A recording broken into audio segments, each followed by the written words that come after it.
Great day, everyone. This is Teacher Maricar, and welcome to Camplish.com. It's another day to learn new interesting topic and to gain knowledge in this book, English Reading Starter 5. Learning new topic will give you knowledge about different things around you.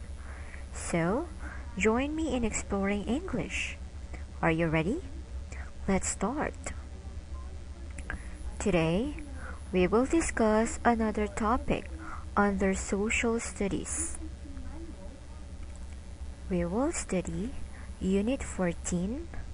Let's learn about this passage entitled Capital. Before we start, let's look at the picture. You can see here Washington, D.C.'s government building. So now, let's find out what is the connection of this picture to our topic for today.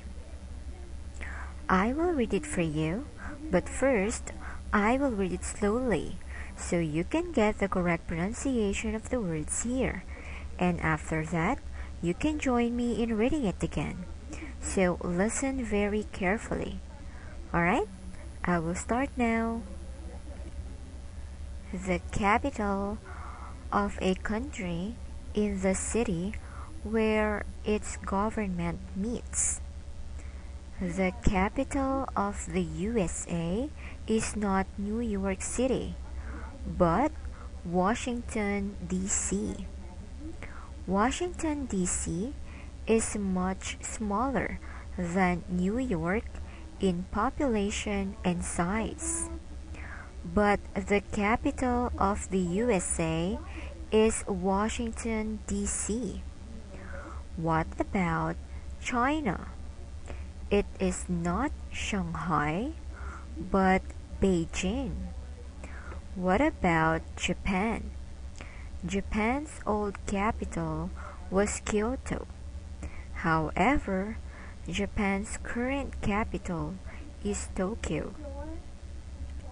And now, let's read it again, but faster than the first one.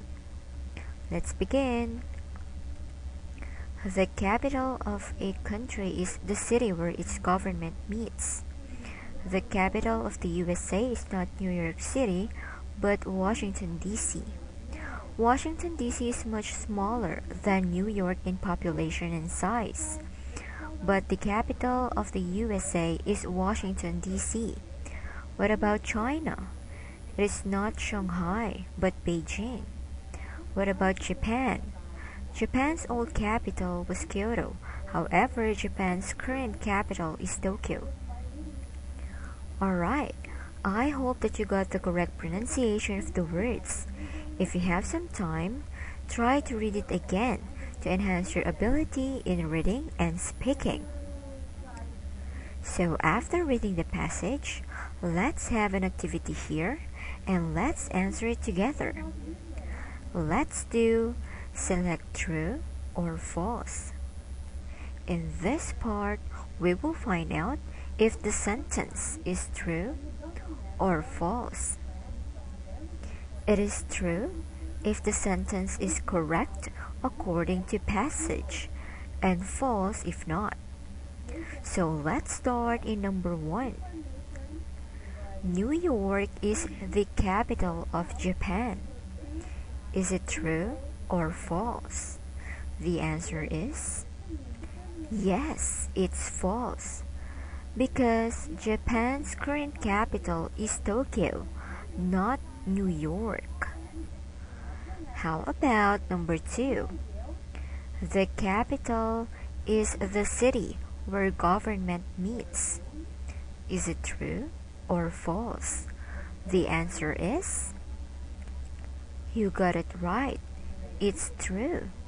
Let's see our proof. The capital of a country is the city where its government meets. Alright, and last number 3. The capital of China is Beijing. Is it true or false? The answer is Yes, it's true. Let's see. What about China? It is not Shanghai, but Beijing. Very good. We've finished this activity, so now let's learn more vocabulary words. Let's look at this word to know. You can see here 8 different words, right? These words will be useful in making your own sentences. So I will read it for you, then repeat after me. Alright? I will start now. Capital, city,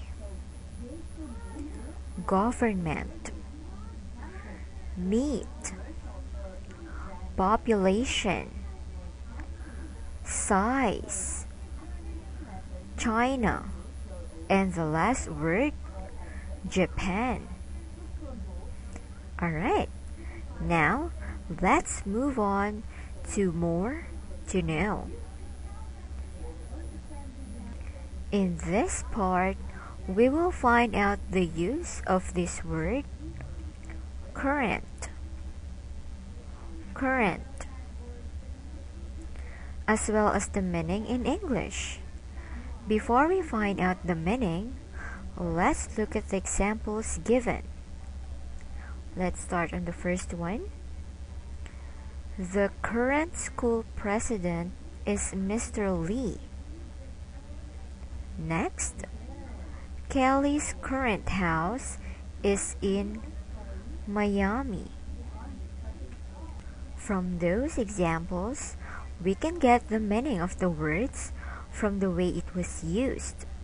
So, the word current means happening, existing, or in force at the present.